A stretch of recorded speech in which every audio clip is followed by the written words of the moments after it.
रात का दूसरा पहर दरवाजे पर आहट सुनाई पड़ी। कोई दरवाजा खोलने की कोशिश कर रहा था।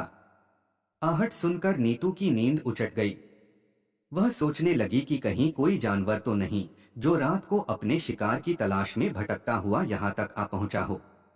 तभी उसे दरवाजे के बाहर आदमी की छाया सी मालूम हुई। उसके हाथ दरवाजे पर चढ़ी सांकल को खोलने की कोशिश कर रहे थे। यह देख नीतू डर कर सहम गई। उसके पास लेटी उसकी छोटी बहन लच्छो अभी भी गहरी नींद में सो रही थी। उसने उसे जगाया नहीं और खुद ही हिम्मत बटोरकर दरवाजे तक जा पहुंची। सांकल खोलने के साथ ही वह चीख पड़ी, मलखान, तुम इतनी रात को तुम मेरे दरवाजे पर क्या कर रहे हो?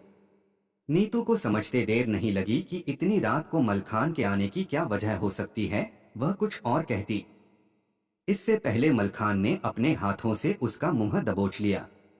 आवाज मत निकालना वरना यहीं ढेर कर दूंगा, कहकर मलखान पूरी ताकत लगाकर नीतू को बाहर तक घसीट लाया।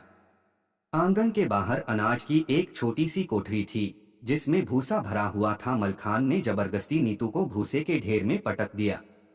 उसकी चौड़ी छाती के बीच दुबली पतली नीतू दब कर रह गई। मलखान उस पर सवार था।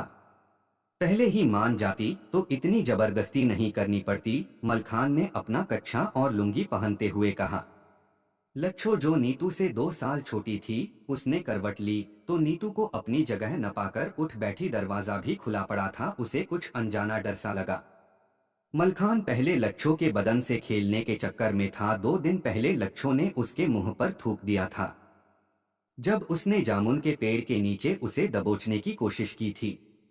वह नीतू से ज्यादा ताकतवर और निडर थी, पर उसने घुमाकर एक ऐसी लात मलखान की टांगों के बीच मारी कि वह मर गया कहकर चीख पड़ा था। अचानक हुए इस हमले से मलखान बौखला गया था। वह सोच भी नहीं पाया था कि लच्छो इस तरह का हमला अचानक कर देगी। उसकी मर्दानगी तब धरी की धरी रह गई थी। एक तरह से लच्छो ने उसे चुनौती दे डाली थी। लच्छो उठी और दालान में पड़े एक डंडे को उठा लिया। वह धीरे धीरे आगे बढ़ने लगी। उसका शक सही निकला कि दीदी किसी मुसीबत में फंस गई हैं। मलखान उस समय अंधेरे में भागने की कोशिश कर रहा था कि अचानक लच्छो ने घुमाकर डंडा उसके सिर पर जड़ दिया। डंडा पड़ते ही वह भागने लगा और भागते भागते बोला, सुबह देख लूंगा। क्या हुआ दीदी, तुमने मुझे उठाया क्यों नहीं? कम से कम तुम मुझे आवाज ही लगा देती, लच्छो रोते हुए बोली। 2 रोज पहले ही मैंने इसकी हजामत बना डाली थी जब इसने मुझसे छेड़छाड़ की थी। क्या यह सुनकर नीतू तो चौंक गई। हाँ दीदी, कई दिनों से वह मेरे पीछे पड़ा हुआ था। उस दिन भी वह मुझसे छेड़छाड़ करने लगा। उस दिन तो मैंने उसे छोड़ दिया था, वरना उसी दिन उसे सबक सिखा देती। लच्छो ने नीतू को सहारा देकर उठाया और कमरे में ले गई। दोनों बहनें एक साथ रहकर प्राइमरी स्कूल के बच्चों को पढ़ाया करती थीं। कुछ साल पहले उनके पिता की मौत दिल का दौरा पड़ने से हो गई थी। वह बैंक में मुलाजिम थे। पिता की मौत के बाद उनकी मां श्यामरथी देवी को वह नौकरी मिल गई थी।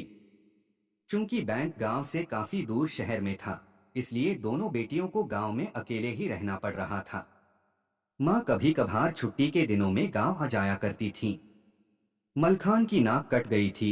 एक को तो वह अपनी हवस का शिकार बना ही चुका था, पर दूसरी से बदला लेने के लिए तड़प रहा था।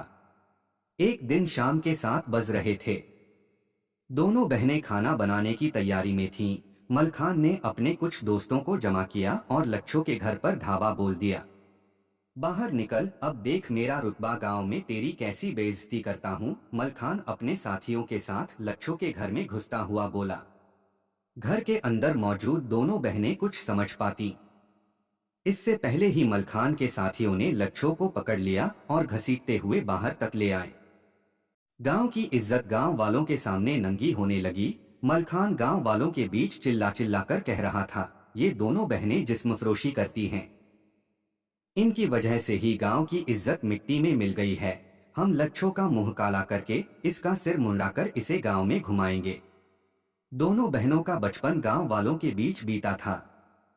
गांव वालों के बीच पल बढ़कर वे बड़ी हुई थीं। उन्हीं लोगों ने उनका तमाशा बना दिया था। योजना के मुताबिक गांव का हजजाम भी समय पर हाजिर हो गया। नीतू को अपनी छोटी बहन के बचाव का तरीका समझ में नहीं आ रहा था कि कैसे इन जालिमों के चंगुल से उसे बचाया जाए। वह सोच रही थी कि किसी तरह लच्छो की इज्जत बचानी है। यह सोचकर नीतू घर से निकल पड़ी। नीतू भीड़ को चीरते हुए अपनी बहन के पास जाकर खड़ी हो गई। भीड़ में से आवाज उठी, इसका भी सिर मुड़वा दो। नीतू पहले तो गांव वालों के बीच खूब रोई गिड़गिड़ाई।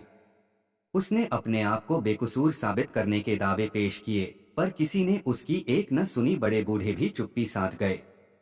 नीतू अपने घर से एक तेज खंजर उठा लाई थी। बात बिगड़ती देख उसने वह खंजर तेजी से अपने पेट में घुसेड़ लिया। देखते ही देखते खून का फव्वारा फूट पड़ा। वह चीख कर कहे जा रही थी, हम दोनों बहनें बेकसूर हैं। मलखान ने ही एक दिन मेरी इज्जत लूट ली थी। इसी बीच पुलिस की जीप वहां से गुजरी और वहां हो रहे तमाशे को देखकर रुक गई। नीतू ने मरने से पहले सारी बातें इंस्पेक्टर को बता दी। कसूरवार लोग पकड़े गए, पर नामर्द गांव वालों ने गांव की इज्जत को अपने ही सामने लुटते देखा। यह कलयुग का चीरहरण था।